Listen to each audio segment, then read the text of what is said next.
नमस्कार किसान साथियों, आज हम बात करने वाले एक महत्वपूर्ण टॉपिक जिसका नाम है केचुओं की ग्रोथ कैसे करें, जो कि वर्मी कंपोस्ट का एक बहुत महत्वपूर्ण पार्ट है। तो इसमें थोड़ा सा डिटेल से मैं आपको इन्फॉर्मेशन दूंगा। वर्मी कंपोस्टिंग तो काफ़ी प्लांट कर रहे हैं, बाकी केचुओं की कहीं ना कहीं ग्रोथ उनकी व्यवस्थित नहीं हो पा रही है। काफ़ी कमेंट आए थे कि केचुओं की ग्रोथ कैसे हो रही, किसी का केचुआ एक्सपायर हो रहा है, किसी का केचुआ जैसा बेड में डाला था उस प्रकार से ही है। तो अगर आप इस प्रकार की परेशानी से जूझ रहे हैं तो ये वीडियो आप पूरा ज़रूर देखें। तो मैं बात करूँ वर्मी कंपोस्टिंग में यूज़ होने वाले केचुओं की वैरायटी की, जो सबसे महत्वपूर्ण है। तो इसमें यूज़ होता ऑस्ट्रेलियन वैरायटी का आइसिनिया फटीडा केचुआ, जो कि 99% यूनिटों पे इंडिया में ही चल रहा है। 1% कोई कुछ दूसरे भी केचुए जैसे जय गोपाल, उसके बाद अफ्रीकन, ये भी वेराइटीज़ कुछ यूनिटों पे है, पर जो बेस्ट और सस्टेनेबल है वर्मी कंपोस्टिंग के लिए वह है ऑस्ट्रेलियन वैरायटी आइसिनिया फटीडा, जो कि लाल कलर का आप देख सकते हो इस प्रकार से। इसकी ग्रोथ की अगर बात करें वर्मी कंपोस्टिंग में, तो ये एक बहुत ही अच्छा केचुआ है जो मतलब न्यूट्रिएंट्स रिच वर्मी कंपोस्ट हमें बना के देता है। इसकी लाइफ साइकिल की बात करें तो 45 से 50 दिन 60 दिन में ये पूरा मेच्योर होता है। 8 से 10 दिन में कुकुन्स देता है और एक कुकुन से कम 8 से 10 केचुए इसमें से निकलते हैं।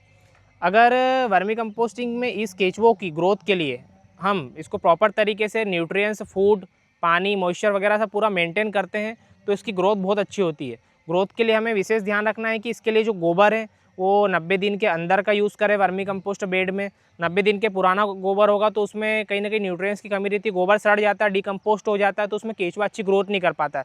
काफ़ी फार्मर्स मतलब 6-6 महीने पुराना गोबर ले लेते हैं, उससे वर्मी कंपोस्टिंग करने का प्रयास करते हैं, तो उनका केचुआ कहीं ना कहीं एक्सपायर हो जाता है या बेड में मिलने की समस्या आती है कि मिलते ही नहीं केचुआ। तो अगर अर्थवर्म की ग्रोथ के लिए मैं बात करूँ तो इसमें 20 से 30 डिग्री टेम्परेचर हमेशा मेंटेन करके रखें, साथ में 60 से 70% तक मॉइस्चर हमेशा बेड में मेंटेन होना चाहिए।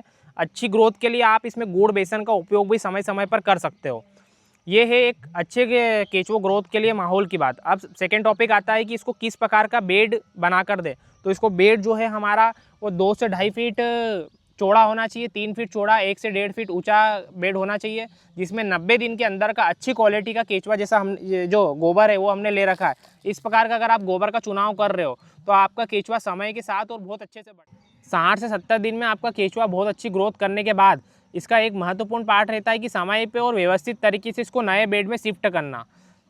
जैसे ही 60-70 दिन हो जाते हैं, बेड पूरा कंप्लीट होने के बाद एक अच्छा गोबर नए बेड में लगाकर उसे शिफ्ट करें। केचुआ कहीं ना कहीं आपका डबल क्वांटिटी में हो जाएगा, तो आपने जितना पहले गोबर में डाला था उससे डबल केचुए में डबल गोबर में डालने का प्रयास करें और केचुआ अच्छे तरीके से आपका समय समय पर ग्रोथ होगा।